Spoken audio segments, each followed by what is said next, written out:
Welcome back to my channel. I'm Natalie and today I am going to be doing a book haul, and this is solely just romance books that I have recently purchased. Got these over like the past couple of months, and yeah, let's get to it because I definitely got in a little romance rut. I'm gonna start off with these books because I am missing my girl Beyonce, and in honor of the Cowboy Carter tour we're gonna do the Chestnut Spring series. we're keeping it country, we're keeping it cowboy. I've got 4 of them, so Flawless, Heartless, Powerless, Reckless, and I think there's one more that I need to get. I've been loving this series, if I'm honest. I've already started it, I've not finished it, but I've read 3 out of 5, I think it is. In this, it's based on Chestnut Springs, which is where the Eaton brothers are all from. They grew up on a ranch.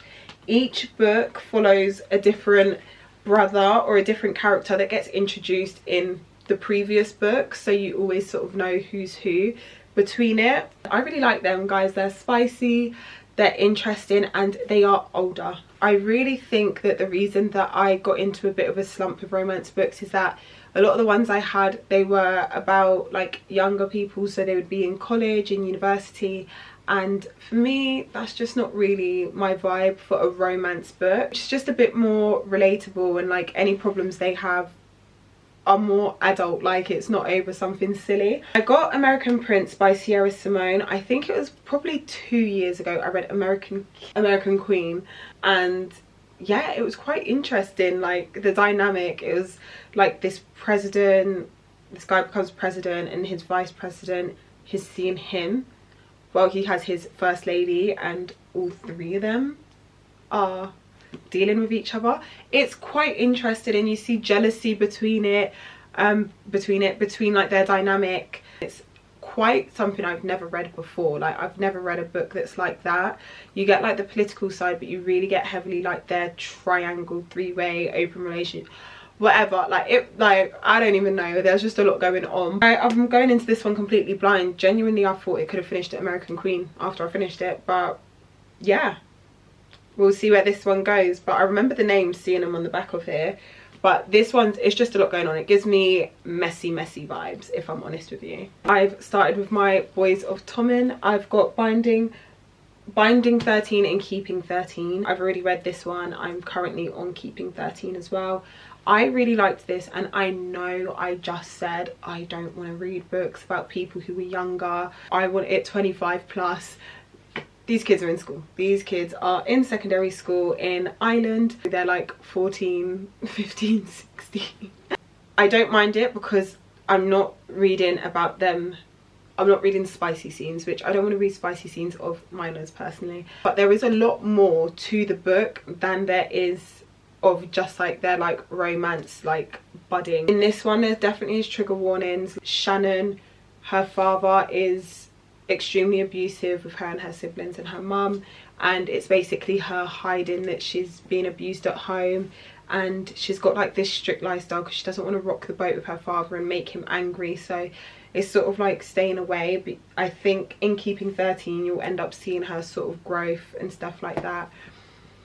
There's some events that happen at the end of Binding 13 where I was like, I need Keeping 13 because I need to know what happens. So you follow a dual perspective of Shannon, and you follow the dual perspective of Johnny as well, and you see Johnny battling with him liking Shannon based on the fact that he is a bit older than her, like a year or 2 older than her, but then it starts to look at things like falling into the legal age. If you have ever read Reason to Breathe by Rebecca Donovan, I think you'll really like Binding 13 because it is the same sort of principle.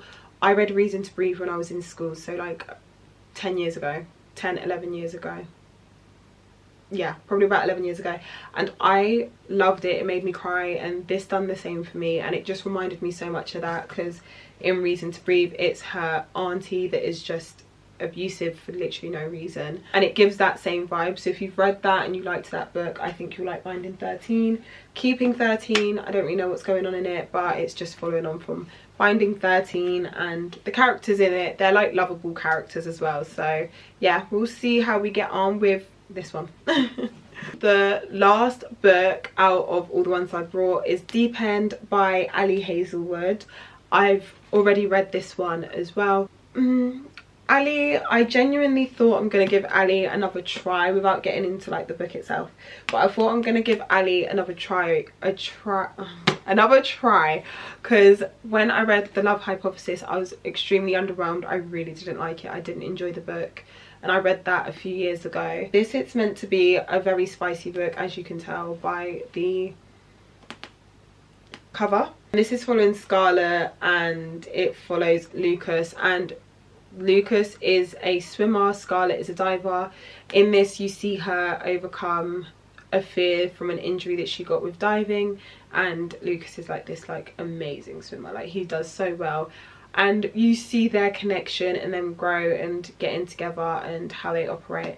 That is essentially it, and then them sleeping together, like that's what it is. It's my first Ali Hazelwood book in a couple of years, so yeah, we'll see if I'll buy more. But yeah, thank you so much for watching. If you've read any of these books and you loved them or you hated them, let me know down below please, because yeah, I just love hearing other people's opinions on books and seeing if I'm wasting my time with something or not. But yeah, thank you so much for watching. Bye.